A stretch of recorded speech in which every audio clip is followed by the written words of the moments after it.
Hello प्यारे बच्चों, देखिए आज है 12th क्लास की फिजिक्स और चल रहा है बच्चों चैप्टर नंबर 11th और इस चैप्टर का आज है बच्चों लेक्चर नंबर 3। पिछले लेक्चर में बच्चों हम बात कर रहे थे फोटोन की, फोटोन्स के बारे में बात कर रहे थे। फोटोन्स क्या हैं ये पढ़ा, फोटोन्स में क्या क्या प्रॉपर्टीज़ हैं बच्चों हमने ये भी पढ़ा। तो हमने एक 11th पॉइंट, जब हम फोटोन्स की प्रॉपर्टी पढ़ा रहे थे तो एक पॉइंट हमने 11th पढ़ाया था कि जब विकिरण की तीव्रता बढ़ाई जाती है तो फोटोनों की संख्या बढ़ जाती है। कैसे बढ़ जाती है उसको समझना था बच्चों, लेकिन लेक्चर बहुत लेंदी हो गया था तो उसी कड़ी को आज आगे बढ़ाते हैं। तो जो लोग इस लेक्चर को देख रहे हैं वो इसका पिछला लेक्चर ज़रूर देखें, उसका लिंक मैं डिस्क्रिप्शन बॉक्स में भेज दूंगा, तभी बात समझ में आएगी। तो हमने ये कहा था कि विकिरण की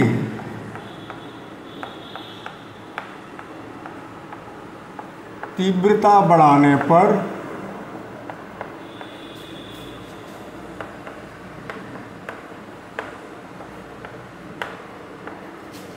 फोटोनों की संख्या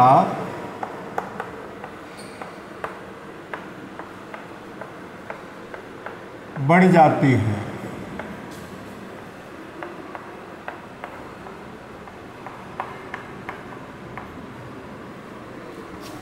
बढ़ जाती है, परंतु फोटोन की ऊर्जा में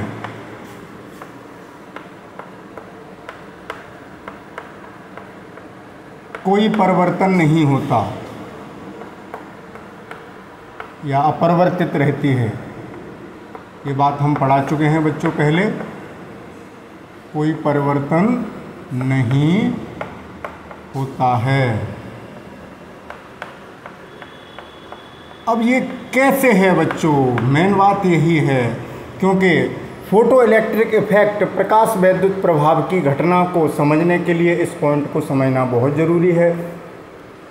दो पॉइंट को समझना बहुत ज़रूरी है, एक इसको और एक इसको कि ऊर्जा कैसे बढ़ेगी। ऊर्जा कब बढ़ेगी? जब विकिरण की आवृत्ति बढ़ाई जाएगी या तरंग दैर्ध्य कम की जाएगी। लेकिन तीव्रता बदलने से ऊर्जा में कोई परिवर्तन नहीं होता, लेकिन फोटॉन्स की संख्या बढ़ जाती है। चलिए इस पॉइंट को समझते हैं। जैसे मान लीजिए हमारे पास कोई एक स्रोत है, जैसे ये, जिससे विकिरण उत्सर्जित हो रहे हैं। इस स्रोत को हम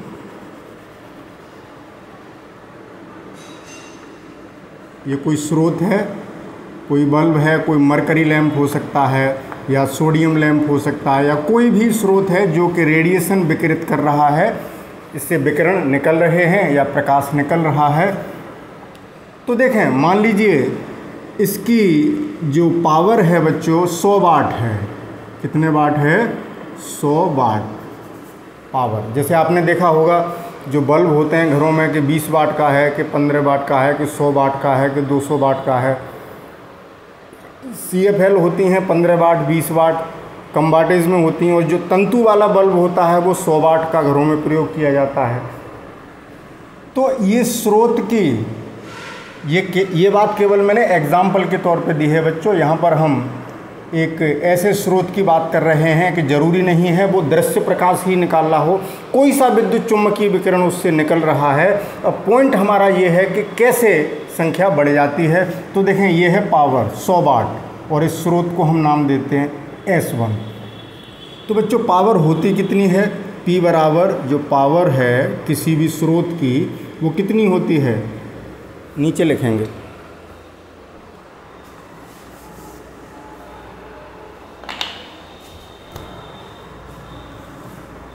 क्योंकि यहाँ हमें ये बताना है कि इससे विकिरण निकल रहे हैं, सभी दिशाओं में निकल रहे हैं बच्चों। मैं केवल ऐसे बना देता हूँ थोड़ी देर के लिए।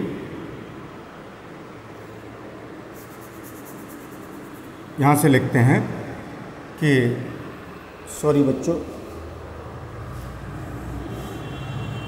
देखो यहाँ से विकिरण निकलेगा किसके रूप में? फोटॉन्स के रूप में। जैसे ये फोटॉन्स निकल रहे हैं,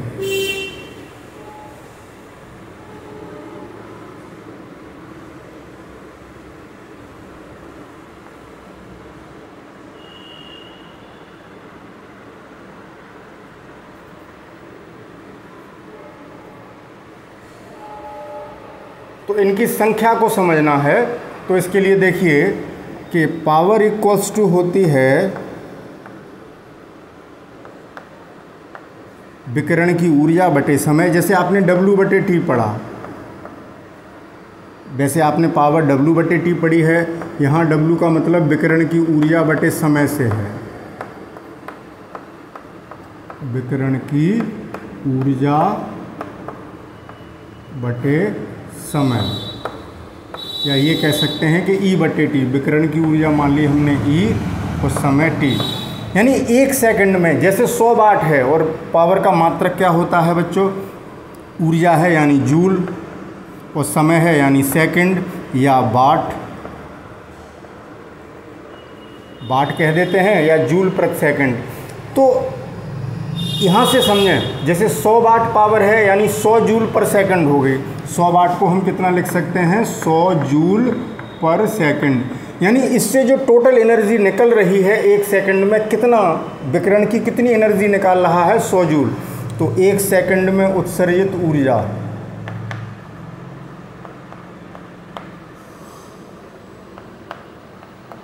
एक सेकंड में उत्सर्जित ऊर्जा E बराबर कितनी हो गई, 100 जूल। 100 जूल प्रति सेकंड का मतलब कि 1 सेकंड में इतनी ऊर्जा ये रेडिएट कर रहा है सभी दिशाओं में। सब तरफ निकल रही है बच्चों, यहाँ भी फोटॉन्स निकल रहे हैं, इधर भी निकलेंगे, सब दिशाओं में निकल रहे हैं।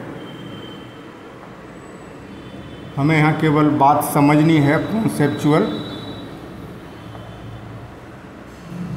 तो देखें 1 सेकंड में इतनी ऊर्जा निकली। अगर हम ये मान लें कि ये स्रोत, मान लीजिए कोई भी विकिरण निकाल रहा है जिसकी आवृत्ति है न्यू, आवृत्ति कितनी है, आवृत्ति है न्यू, या तरंगदैर्ध्य इसकी मान लेते हैं लैम्ब्डा। तो एक फोटोन की ऊर्जा कितनी होगी, एक फोटोन की ऊर्जा E' बराबर हो गई h न्यू। टोटल एनर्जी हमने कैपिटल E से लिखी थी और एक फोटोन की ऊर्जा E' से लिखी है। अब न्यूमेरिकल में आवृत्ति दे रखी होगी या तरंगदैर्ध्य दे रखी होगी, तो इसको hc/λ से h का मान रखें। h का मान कितना रखेंगे, 6.626 इंटू 10⁻⁻34 जूल सेकेंड। c की value speed of light 3 into 10⁸ metre पर सेकेंड। लैम्ब्डा जो दे रखी हो, जो भी गिवन हो, तो उन वैल्यूज़ को रख के, यानी कुछ ना कुछ तो तरंगदैर्ध्य का विकिरण होगा, जैसे 4000, 5000, 6000 या 9000 या 2000 या 1000, जो भी हो वो वैल्यू यहाँ पुट करके जब हम यहाँ सॉल्व करेंगे तो मान लीजिए कि E' जो आता है, सपोज हमने x मान लिया, कितना आया, x जूल। यानी एक फोटोन की ऊर्जा x जूल हो गई। क्योंकि यहाँ हम कोई न्यूमेरिकल नहीं कर रहे हैं, इसलिए हम इसको ऐसे ही कर देते हैं, मान लेते हैं कि x जूल कैलकुलेट होके आ गई। और 1 सेकंड में जो टोटल एनर्जी रेडिएट हो रही है वो है 100 जूल। तो इसमें कितने फोटोन होंगे उनकी संख्या निकालते हैं। तो 1 सेकंड में उत्सर्जित फोटोन्स की संख्या, फोटोन्स की संख्या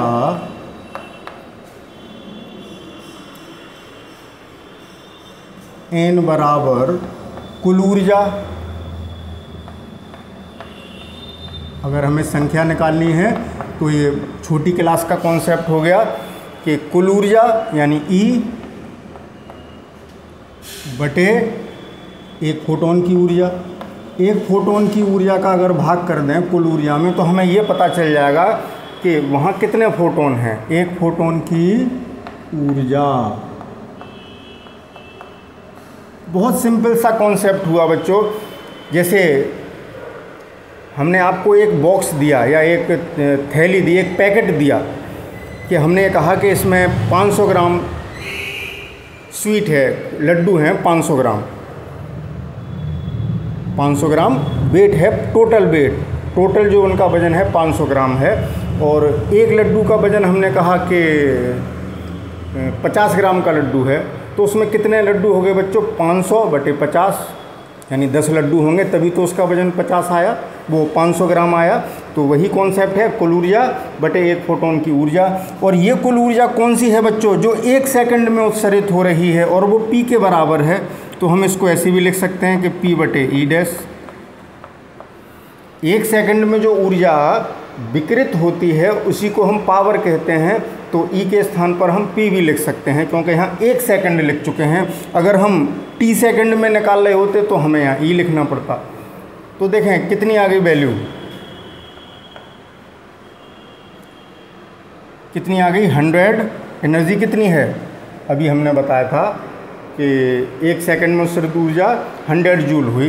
तो 100 बटे एक फोटोन की ऊर्जा x है, तो 100 बटे x इतने फोटोन्स निकल रहे होंगे जब इतनी पावर का ये स्रोत है। अब मान लीजिए हमने इसकी पावर बढ़ा दी। अब इसकी जगह हमने क्या कर दिया कि 100 के स्थान पर मान लीजिए 200 वाट का ले लिया।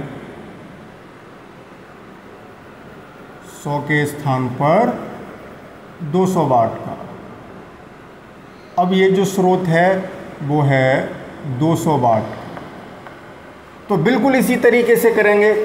तो देखें यहाँ 100/x आया था, P की वैल्यू रखी थी, तो यहाँ P की वैल्यू 100 थी, यहाँ P की वैल्यू 200 थी, तो यहाँ फोटॉन्स की संख्या। अब हम 2 स्रोत ले रहे हैं बच्चों, तो एक काम करते हैं कि इस संख्या को हम N1 लिख देते हैं, ठीक है। तो अब N2 कितना आ जाएगा बताइए? 200/x। तो देखें पावर दूनी कर देने से फोटॉन्स की संख्या कैसी हो गई बच्चों? डबल हो गई। यानी दिख रहा है ना आपको, ये 100/x, ये 200/x। N2/N1 अगर करें, डिवाइड करें तो कितना आ जाएगा? 2 ही तो आएगा। x से x कट गया और 100 से 200 2 बार कट गए, यानी N2 = 2N1, यानी दूने हो गए। जैसे ही हमने पावर दूनी की, फोटॉन्स की संख्या भी डबल हो गई।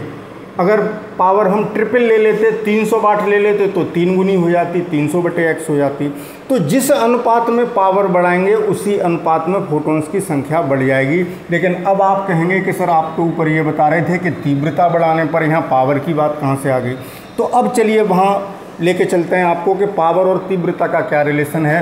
बच्चों होता क्या है कि मान लीजिए कि किसी स्रोत से, यानी यहाँ से जो अब बच्चों फोटॉन्स निकलेंगे उनकी संख्या यहाँ से डबल होगी। जैसे तब हमने कम बनाए थे, सभी दिशाओं में निकलेंगे, तो यहाँ ज़्यादा निकल रहे हैं।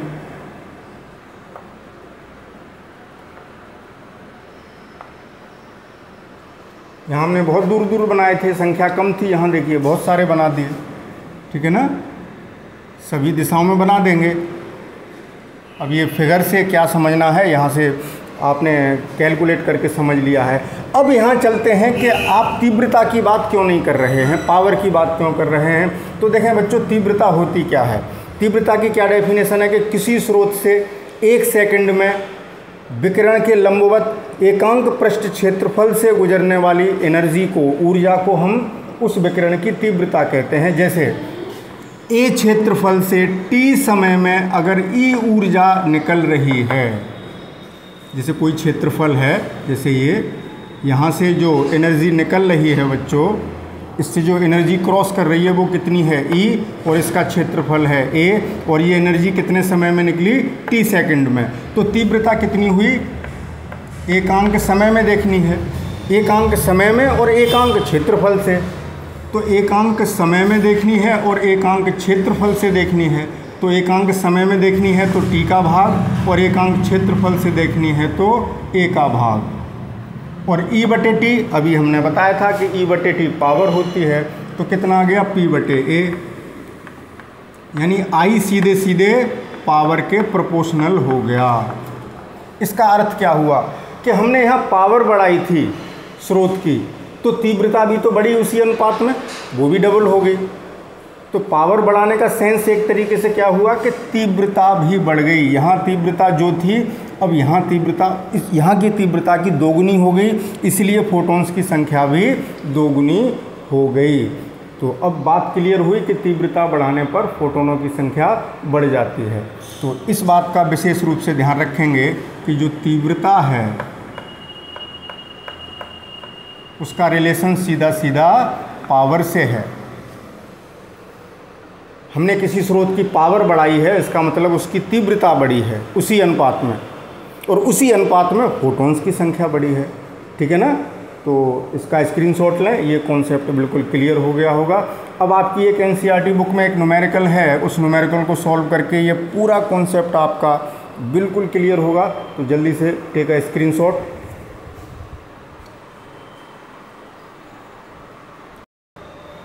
हाँ तो बच्चों, एक न्यूमेरिकल करते हैं जिससे अभी जो कुछ बताया वो कॉन्सेप्ट बिल्कुल क्लियर हो जाएगा। ये जो क्वेश्चन मैंने लिखा है ये आपकी एनसीईआरटी बुक का 11.25 का फर्स्ट पार्ट यानी ए पार्ट है बच्चों। आप अपनी एनसीईआरटी बुक उठाइए, वहाँ पर ये मिल जाएगा ये क्वेश्चन। तो क्वेश्चन ये है कि एक मीडियम वेव यानी मध्य तरंग 10 किलोवाट सामर्थ्य के प्रेसी का मतलब है बच्चों जो तरंग उत्सर्जित कर रहा है, ट्रांसमीटर जहाँ से तरंगें निकल रही हैं, यानी स्रोत है एक तरीके से। आप कहेंगे ये प्रेसी क्या है? प्रेसी यानी ट्रांसमीटर, और जो उन तरंगों को ग्रहण करेगा वो क्या हो जाता है? रिसीवर। तो प्रेसी और ग्राही के चक्कर में न पड़ के आप ये समझ लें कि ये एक स्रोत है जो विकिरण उत्सर्जित कर रहा है, जिसकी पावर कितनी है बच्चों? 10 किलोवाट। तो लिख लेते हैं हम यहाँ पर। तो पावर कितनी दे रखी है इसकी? P = 10 kilowatt. इसको वाट में बदलें तो 10 × 1000 तो 10,000 हो जाएंगे वाट, या इसको लिख सकते हैं जूल पर सेकंड। यानी इसका अर्थ क्या हुआ कि एक सेकंड में कितनी एनर्जी रेडिएट कर रहा है? 1000 जूल। क्लियर हुई बात? तो अगर एक सेकंड में हमें फोटॉन्स की संख्या निकालनी हो तो हम पावर यूज़ कर सकते हैं, या एनर्जी के स्थान पर वो जो पावर है वो एक सेकंड की एनर्जी ही होती है। हाँ, जो 500 मीटर तरंग दैर्ध्य की रेडियो तरंग उत्सर्जित करता है, यानी जो तरंग उत्सर्जित हो रही है उसकी वेवलेंथ दे रखी है 500 मीटर। तो प्रति सेकंड उत्सर्जित फोटॉन्स की संख्या ज्ञात कीजिए। हमें नंबर ऑफ फोटॉन्स निकालने हैं। तो देखें हमें क्या करना होगा कि एक सेकंड में जो कुल ऊर्जा उत्सर्जित हुई वो 1000 हुई, वो 10,000 जूल हुई। बात समझ रहे हैं? एक सेकंड में उत्सर्जित ऊर्जा वही पावर होती है, तो हम यहाँ =P लिख सकते हैं ई के स्थान पर, या ई अगर लिखें, ठीक है ना। तो ये एक तरीके से 10,000 जूल हो गई एक सेकंड में। अब एक फोटोन की ऊर्जा निकाल लें। एक फोटोन की ऊर्जा कितनी हो गई बच्चों? उसको E' मान लेता हूँ मैं, h न्यू या hc/λ। तो E' कितना आ गया? वैल्यू पुट करते हैं। h प्लैंक्स कांस्टेंट है जिसकी वैल्यू 6.626 आपको याद हो गई होगी, into 10⁻⁻34 into speed of light 3 × 10⁸ metre पर सेकेंड अपॉन लैम्डा कितना है? 500 मीटर। तो इतनी जूल एनर्जी एक फोटोन की आई। ठीक है ना। अब इसका डिवाइड कर देते हैं, अभी सॉल्व नहीं कर रहे इसको। तो फोटॉन्स की संख्या यहाँ निकालते हैं, या यहाँ लिख देता हूँ मैं, नंबर ऑफ फोटॉन्स एक सेकंड में उत्सर्जित, एक सेकंड में उत्सर्जित फोटॉन्स की संख्या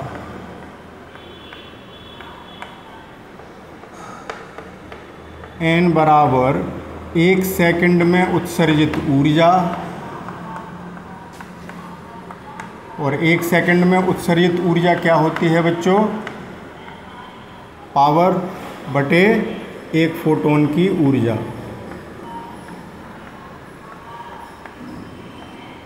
और अगर इसी ऊर्जा को हम एकांक क्षेत्रफल में देखें तो वो तीव्रता हो जाती है।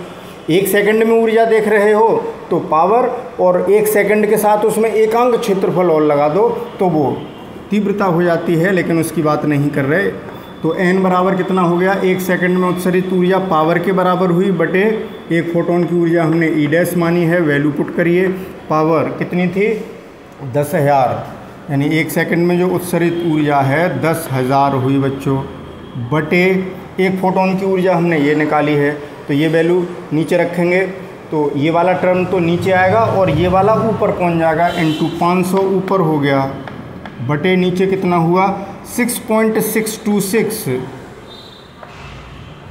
Into 10 to the power -34 into 3 into 10 to the power 8।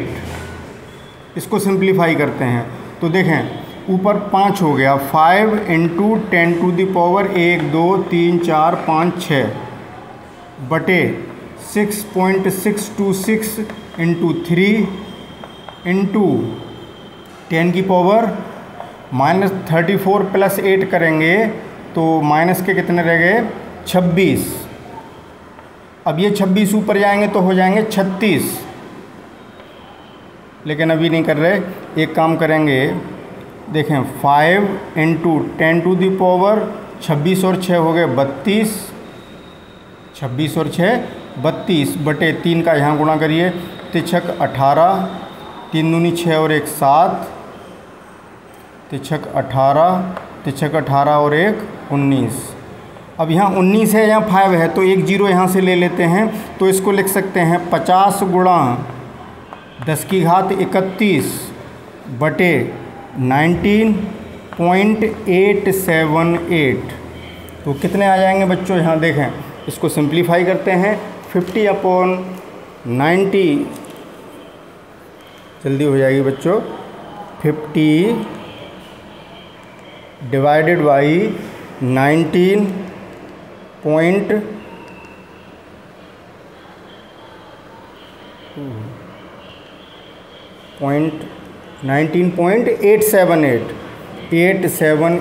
Equals to आ गया ये 2.51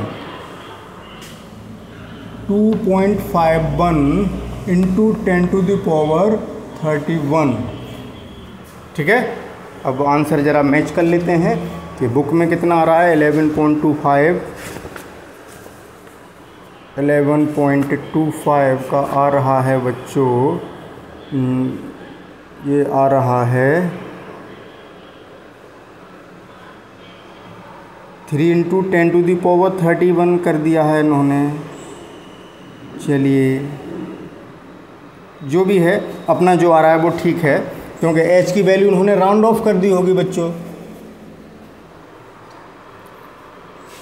इतना ही मानिए, कोई दिक्कत नहीं। और कितना आ रहा था 2.515 ऐसे, तो इतना ही छोड़ते हैं हम। इतने फोटॉन्स निकल रहे हैं जब पावर इतनी है। अगर हम यहीं 20 कर दें बच्चों तो यहाँ क्या हो जाता, 10 के स्थान पर 20 लगाते तो 2 गुना हो जाता, फोटॉन्स की संख्या 2 गुनी हो जाती, तो हो जाती 5.02 इंटू 10 टू द पावर 31। तो बात क्लियर हो गई कि फोटॉन्स की संख्या कैसे पता लगती है। तो पावर बढ़ाने से तीव्रता बढ़ती है, और तीव्रता बढ़ने से जब हम विकिरण की तीव्रता बढ़ा देते हैं बच्चों तो क्या होता है, उत्सर्जित जो फोटॉन्स हैं वहाँ से जो फोटॉन्स निकल रहे हैं उनकी संख्या बढ़ जाती है। ये बात बहुत महत्वपूर्ण रहेगी, प्रकाश वैद्युत प्रभाव जब पढ़ेंगे तब। पहले इसका एक स्क्रीनशॉट लीजिए।